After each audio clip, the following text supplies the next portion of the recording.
fans adore him. Parents despise him. And this next song is for every priest that said you were going to hell! Marilyn Manson, the name alone evokes both beauty and terror. Marilyn Manson is kind of looking at the general public and saying, look what you did. This is what you turned me into. I'm an American Frankenstein. He wants to push people. He wants people to think and to feel uncomfortable and to feel offended. That's the whole point.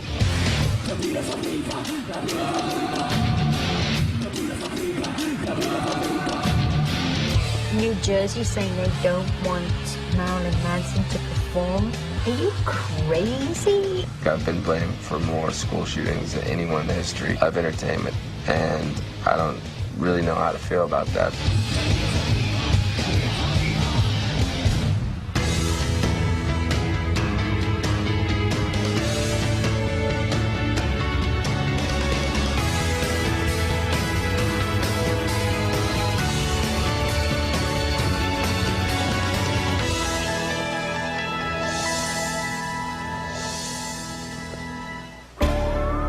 April 20th, 1999, the Denver suburb of Littleton, Colorado was shattered when teens Eric Harris and Dylan Klebold went on a killing spree at Columbine High School before turning their guns on themselves. A horrified nation watched the massacre play out on television.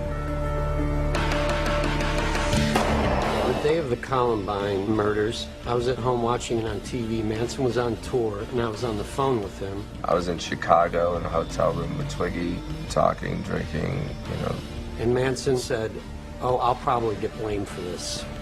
Kind of half kidding. It came on TV, and I remember the first thing it said was 3 gunmen dressed in Marilyn Manson costumes. And from that point, it just snowballed. Since the Colorado tragedy, there has been an outpouring of criticism against rock musician Marilyn Manson. Critics believe there is a connection between Marilyn Manson and the tragedy in Littleton. Marilyn Manson's music contains what some call a violent message, and what some say is partly to blame for the Columbine High School shooting. These 2 kids were psychopaths. They just thought, let's go kill without any emotion. How do you blame that on Marilyn Manson? It was as if I had done something, if I had pulled the trigger myself. It was Marilyn's fault that they wore long black coats and they had black hair. I mean, come on. Everything about my message is quite the opposite. I mean, everything I say is opposing the stupidity of violence and media's perpetuation to make violent offenders into folk heroes by putting them on the cover of Time magazine. Manson was scheduled to appear just a week later in Denver, just miles from the site of the massacre. And last night, demonstrators protested what could be Manson's last performance for a while. Under pressure from city officials, the concert promoter canceled the show.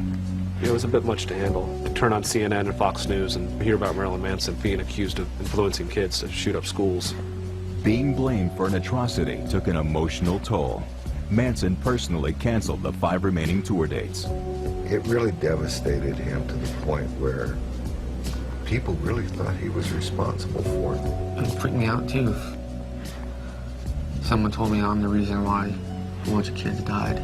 When something like that happens, it's very hard to deal with, but that comes along with our territory, unfortunately. He represented a threat to society, and Manson was an effigy during that time period. Slowly, investigations shed light on the killer's backgrounds. And here it turned out that they were actually not fans of Manson. But even this revelation couldn't stop the torrent of criticism directed at him. After Columbine happened, Manson went into a self-imposed exile. The media response and America's response was exactly the type of behavior that Manson had always indicted to begin with, and he refused to play a part in that. When he finally returned to Colorado 2 years after Columbine, Manson reached out to some of the victims. I met one of the survivors, the kid that's in the wheelchair that was shot in the back.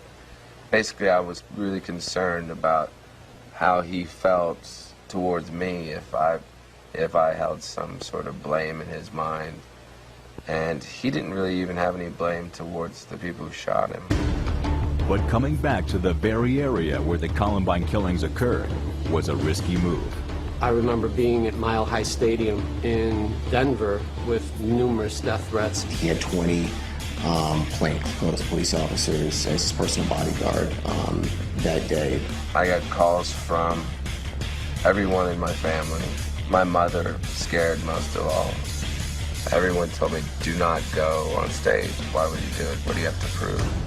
It was scary seeing the laser pointers coming on stage at Manson, where you never knew if it was something off a real scope. And I figured, if anyone wants to kill me, it's Mile High Stadium. I'm a sitting target, but I have to do it. If I'm willing to say that I live for my art, I have to be willing to die for it. Manson would have the last word on the Columbine tragedy. In 2001, director Michael Moore interviewed him for a documentary on gun violence, asking what he would have said to the students at Columbine. When he talked to Michael Moore, he shut everyone's mouth, and that was the best thing. He's like, you know what, I wouldn't have said anything to these kids. I would have sat down and listened. Ironically, America's most notorious rock and roll anti-hero came from a town that celebrates all American heroes, Canton, Ohio, home of the Pro Football Hall of Fame. The future Antichrist superstar was born Brian Warner on January 5th, 1969. His mother, Barbara, a former nurse, doted on her only child.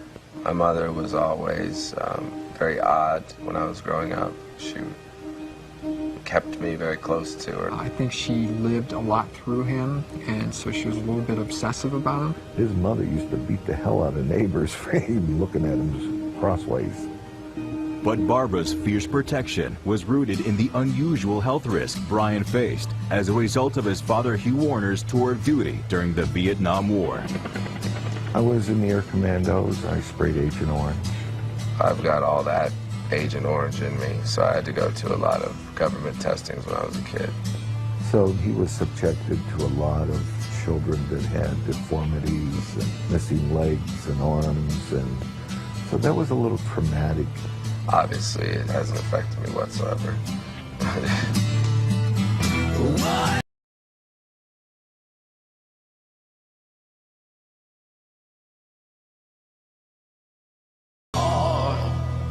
The test results found Brian suffered no damage from his father's exposure to the toxic chemical. The Warners put the stressful experience behind them. They focused on Brian's education, choosing a private Christian school with a reputation for academic excellence. Little did they know, this experience would turn him into a holy terror.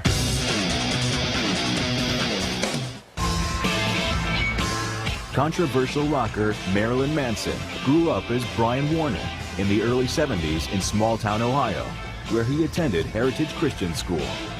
It was a non-denominational private school. Excellent education. But as he got older, he chafed against what he considered its oppressive environment. He really liked it until the later years where they started trying to mold the children's minds to a certain form of religion, just scared the bejesus out of him. He was afraid he'd come home and find everybody dead, burnt, and gone to hell. His first instinct was to rebel. I was an early dealer in the vices. I sold candy because at Christian school candy was contraband. I started my own comic book. It had some off-color comments in it that I got in trouble for. He wanted to push the envelope even then. But the biggest taboo? Heavy metal rock music. The school saw it as a gateway to sex, drugs, and the occult, and urged students to stay away.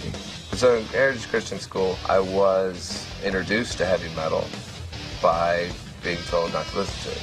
They would play records backwards, and they would say, whatever you do, don't listen to this.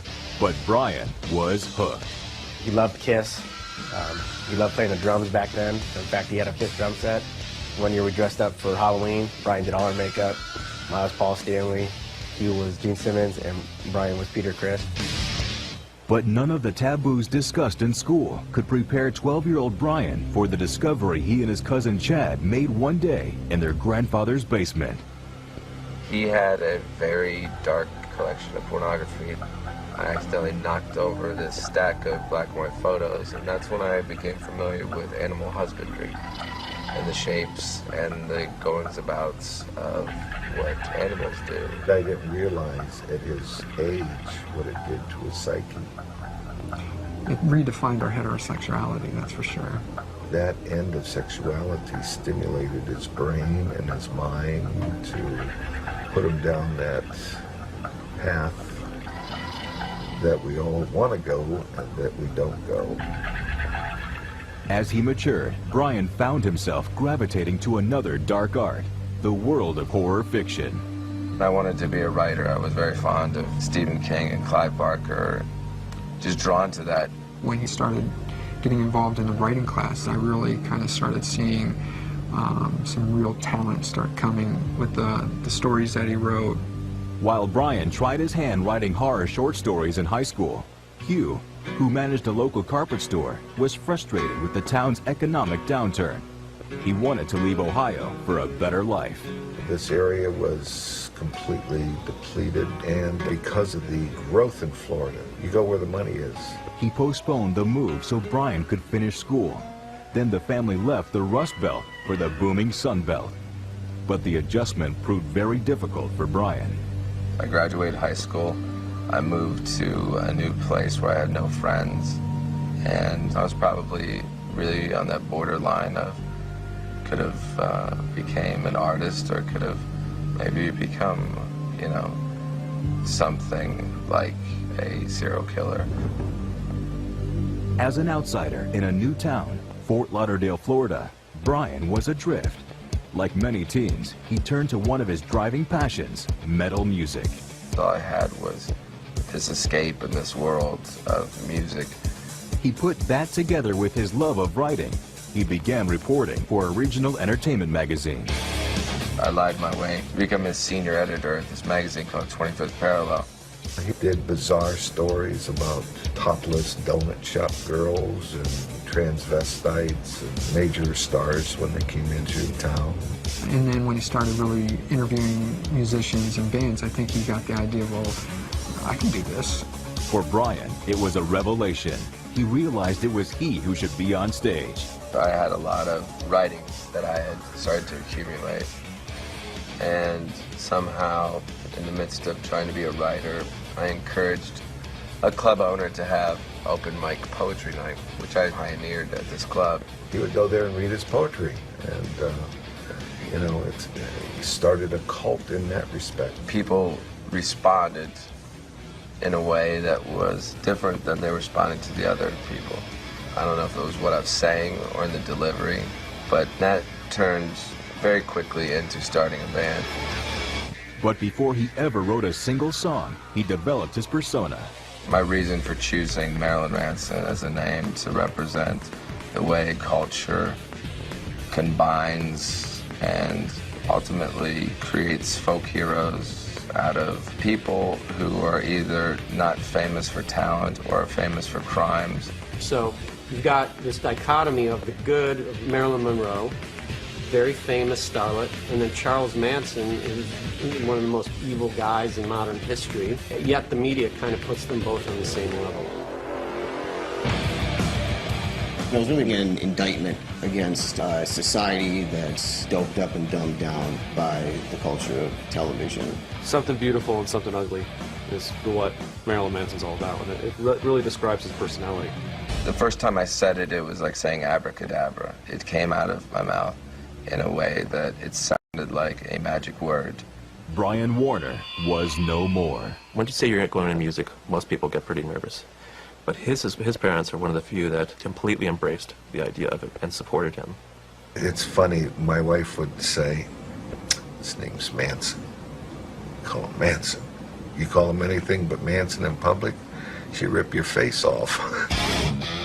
Brian met musicians who were also devoted to a new wave of harder, more alternative metal music. In 1989, they joined forces and soon after debuted on the local club scene. I booked the first show for Marilyn Manson as my own manager without ever even having a song written. So at first, I think it was almost a social experiment.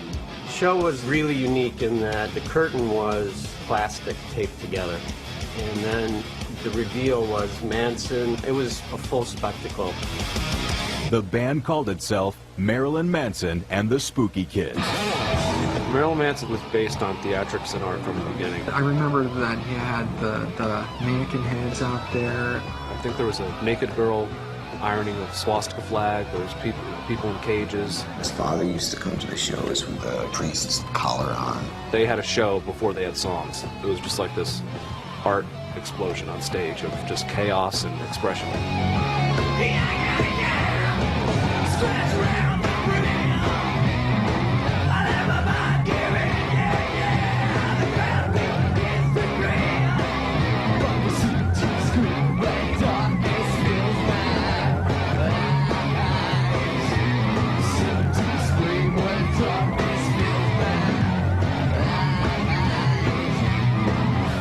A buzz began to grow about this outrageous alternative metal band.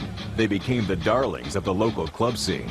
In the early 90s in Florida, there was a music scene. There was a lot of places to play, everywhere from Miami all the way up to, Atlanta. I was just really shocked to see that he had this many fans already. He would do these newsletters and handwrite the envelopes out, but I'm saying hundreds, if not thousands, names. In just 5 years, he transformed himself from a stranger in a new town to the hottest act on the Florida club scene. Hot enough for one of alternative rock's reigning stars to take Manson to the national stage. As a shock rocker for a new generation, Marilyn Manson reached the top 40 pop charts in 1995 with his dark remake of the Eurythmics hit Sweet Dreams. While touring with Korn, Manson developed his next creation, a concept album about a character long on his mind, a weak, helpless boy who transforms into a superior being. His name, Antichrist Superstar. I went in the back of the bus. I was playing guitar back there, and I started playing a song from Jesus Christ Superstar. He's like, "What do you know about Jesus Christ Superstar?" He was freaked out because he already had the whole concept of the Antichrist Superstar going on in his head. He has just everything, all the notebooks that he's ever had since a kid. And you'll see an original notebook with Antichrist Superstar written in it from when he was in 11th grade. Manson and the band went to record the new album, Antichrist Superstar, at Trent Reznor's recording studio in New Orleans. A process that proved more grueling than they could possibly have anticipated. And it was chaotic because while Trent is capable of being a good producer, I think he was not capable of being as good of a producer as he could have been because he was working on his own record at the time. Manson kind of envisioned the album to be almost like a dark pop album, but Trent wanted to flex his abilities as an experimental producer. It was a very weird experience. Alliances were made, and friendships were made, and enemies were made between all the people making the record. And Manson and I stuck together through all of it. I think that there was a lot of drugs and a lot of anger and confusion, and it was New Orleans. It was always hot. It was terrible. Manson fought with Reznor to keep his vision intact, but their mentor and protege relationship would be damaged beyond repair. It just led to really dark times, and I think maybe that's what had to happen to have the record take place, and I don't regret anything. It's probably my proudest moment. It's definitely one of my favorite records. That was just a really honest expression of what was going on in that period of our life. I'm glad that it happened that way because it definitely produced a great album. Upon its release in 1997, the album rocketed into the charts. When Manson found out that Antichrist Superstar was #3 on Billboard first week it came out, I think it was really kind of, for him, it's a validation of what he had felt making that record. With a title like Antichrist Superstar, Manson got the public outcry he seemed to want as much as album sales. For all extents and purposes, he was Satan incarnate to America. You know, he had no other identity. He was just this evil demagogue. Well, I think Marilyn got what he was going for, to be honest with you. I mean, I think he really wanted to be one of the most controversial artists. At Sunday services, pews filled with the faithful will fight Marilyn Manson with prayers. He's out to destroy anything that is good and holy. They literally believe he's the Antichrist. I even had religious fanatics working for me that wanted to save me because I gave birth to him. Even in the other religious countries in Europe, Italy and Poland, we always had problems with the government and with protesting. Far from derailing Antichrist Superstar's success, the protests only seemed to help. When they got on there and they put the warning stickers on the CDs, I understand why they did it, but it ended up selling more records for the artist. Antichrist Superstar's first single, The Beautiful People, attacked society's obsession with beauty.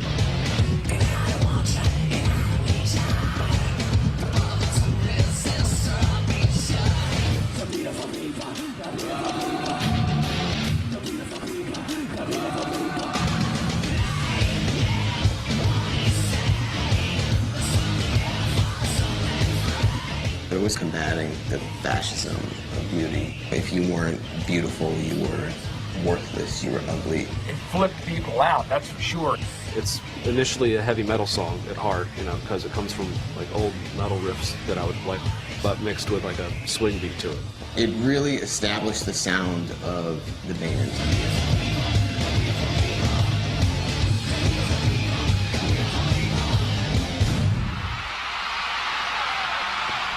With a platinum-selling album and a string of successful tours, Manson was now part of metal's elite. In spring 1997, he was invited to play Ozfest, the music festival created by Ozzy and Sharon Osbourne.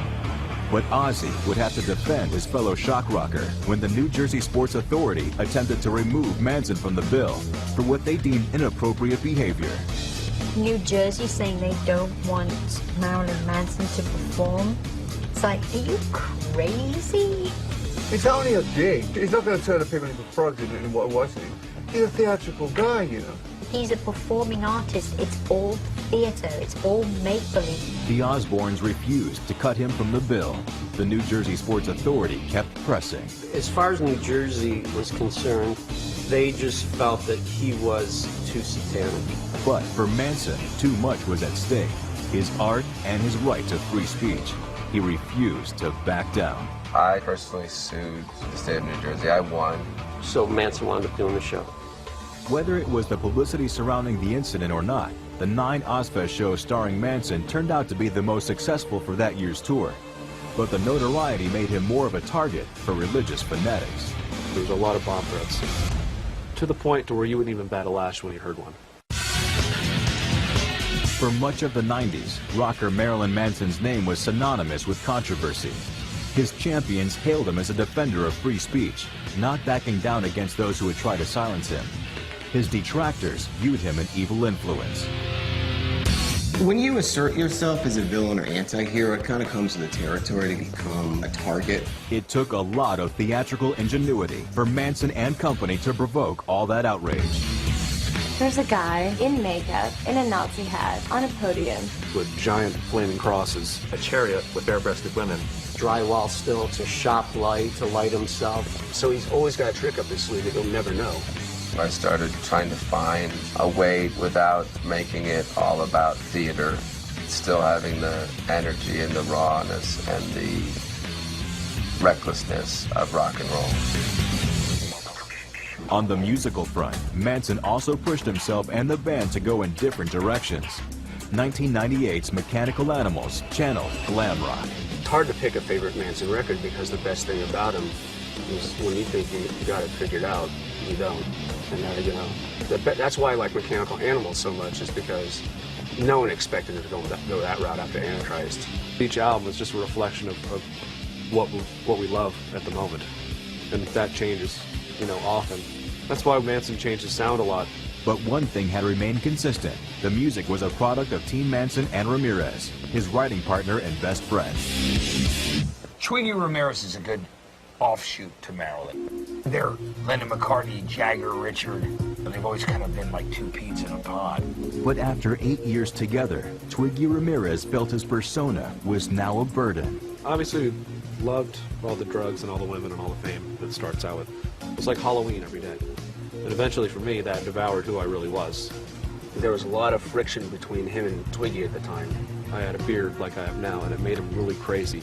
Like, you know, it made him nuts. Like, the first beard was the wedge between us. In May 2002, the pair stunned the rock world by calling it quits. it was an agonizing split. Neither one of us knew how to deal with it. It was so much like a marriage between he and I. You know, we lived together, we slept in the same room. I think we both just wanted out at that particular time. You know, we were just both finished.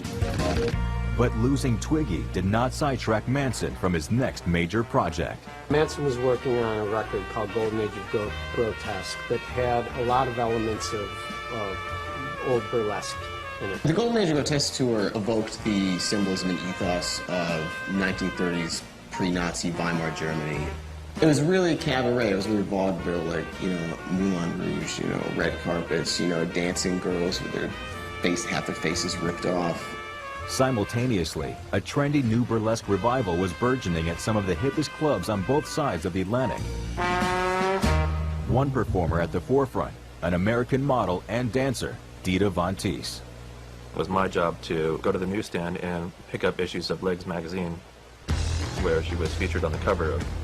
And he thought, aside from the fact that she was extremely attractive, that she would be interesting to have in a video for one of the songs he was working on. And I set a meeting up for the two of them. Immediately, Manson and Dita hit it off. When they first started dating, and then we went on tour together, she was there the whole time, and he was head over heels with her. They shared a passion for glamour, a fact not lost on the paparazzi who gave them the Hollywood it couple treatment. They seemed like a match made in heaven. After several years together, the two wed in November 2005.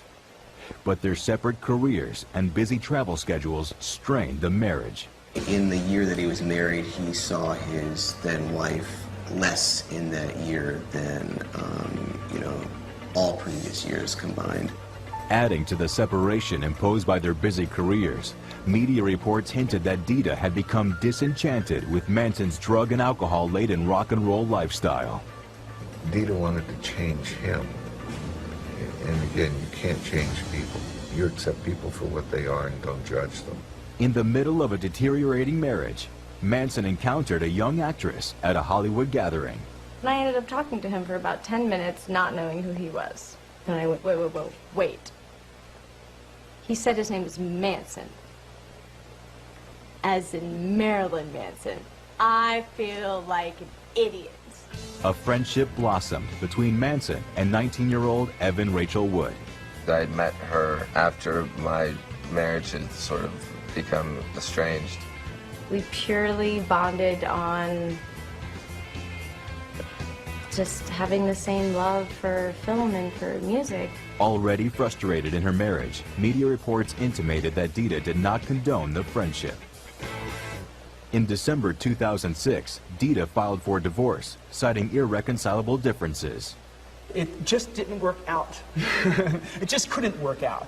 You know, I think Dita thought that Manson would change, but I don't think Manson will ever change. He's Marilyn Manson, you know, and if he's not being Marilyn Manson, then he's not happy. And if he's not happy, you don't want to be with Marilyn Manson. After the divorce, Manson and Evan's connection evolved from platonic to something more. Inspired by his new relationship, Manson began work on a new song. When I first had my rendezvous at a hotel with Evan Rachel Wood, she had just turned 19. She was wearing Lolita glasses, heart-shaped glasses. Obviously because of the traditional Kubrick Lolita poster. I said, "Don't break my heart or I'll break your heart-shaped glasses." He turned around and looked at me and then just went, oh my God, I have to write a song about this now.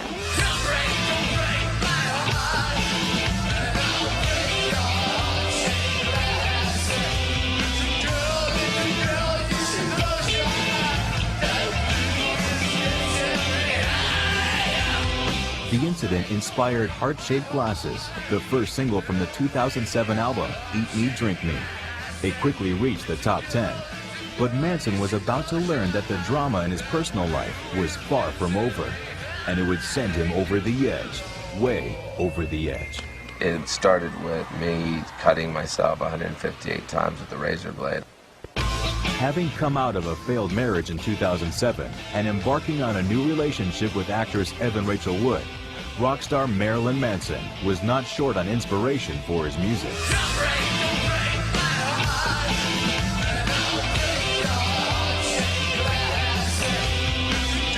And then, a random meeting reunited him with a musical soulmate he hadn't seen in 5 years.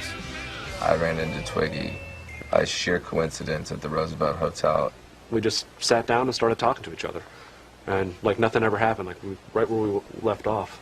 He said, I noticed that you're not the person that you were, and I believe in you, and it made me cry. Back then, we would never confront each other on our feelings. We would just like kind of run away from it, you know. But now we can talk to each other about anything. The same, of course, was true of Manson's other crucial long-term relationship with his always supportive parents. I wish everyone in this world could have the relationship with their son as I have with mine. The only thing I think Manson actually cares about financially is taking care of his parents. That's the only thing I've ever heard him concerned about, ever. But the other key relationship in his life was about to take a hit, and not even his parents or Twiggy could protect the rocker from what was coming next. We had just hit our 2-year mark. He had asked me, if we wanted to get engaged and we wanted to get married, and I said no. I didn't think it was the right time and I wasn't ready, and there was a lot I still had to do on my own. And when I broke up with Evan, I spent from Christmas Eve till after New Year's completely alone. Manson was on his own and taking the breakup badly, very badly. What started with me cutting myself 158 times with a razor blade all over my face and my hands and my body. It looked like I got in a fight with a raccoon or something. He literally took out his misery on his living space.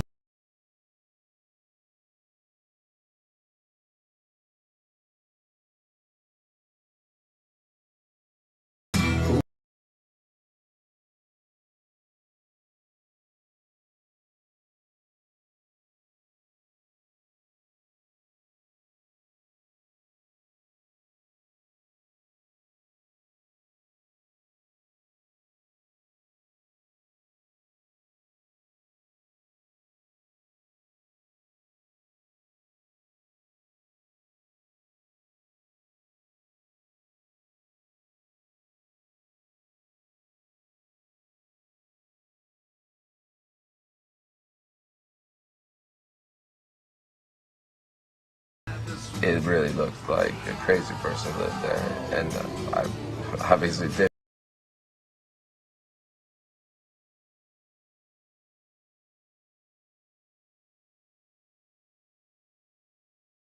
Manson did manage to deal with the breakup through music. He produced an album reflecting his romantic trials and tribulations. It's a very painful record. Someone asked me when I walked in the studio towards the end of the record, so how are you feeling today? And I said, well, I'm at the high end of low. The 2009 release was his highest charting record in years, debuting at number 4. He's not writing to shock. He's writing more about his own life and more about his feelings now. But there was another way he worked through his emotions. Over the years, Manson had turned to painting as a way of expressing himself. I am governed by women that control me.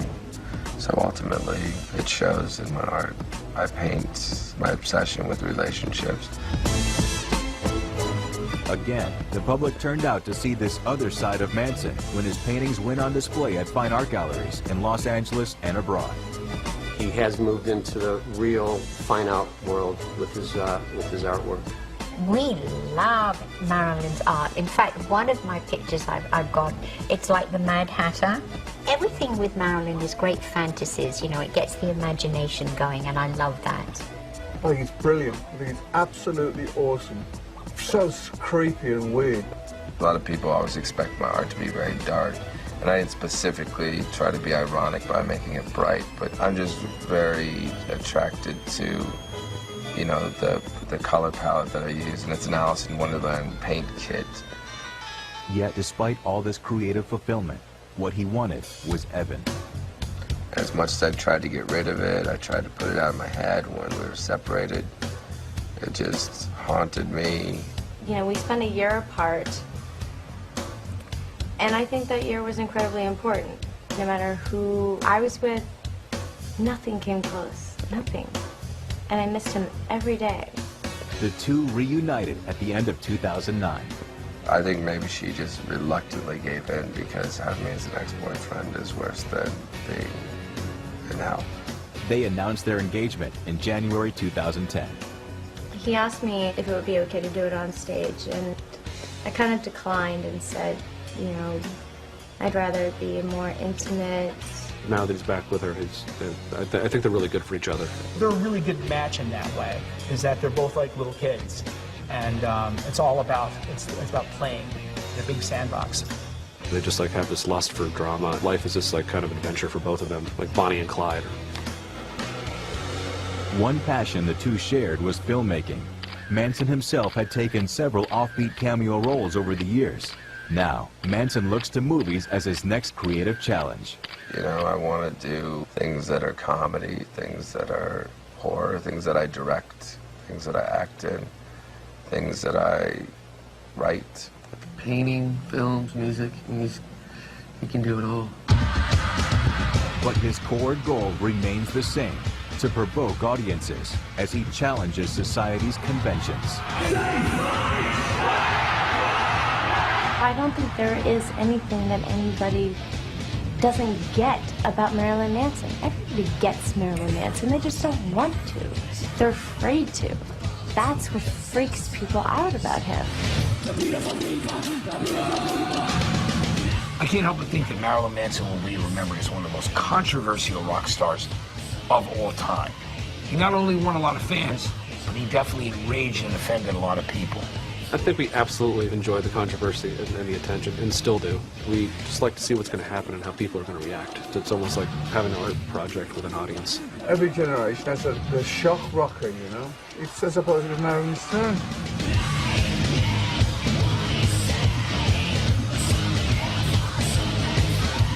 Love him or hate him, it's impossible to remain neutral. A most atypical rock star, he is both sinister and seductive. And even those who detest his music and message cannot deny Marilyn Manson taps into the essence of rock rebellion and rock stardom.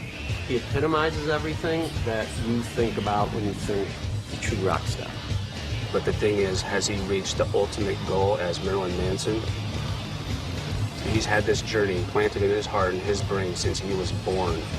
His biggest shock, his biggest surprise, whatever you want to call it, is yet to come still.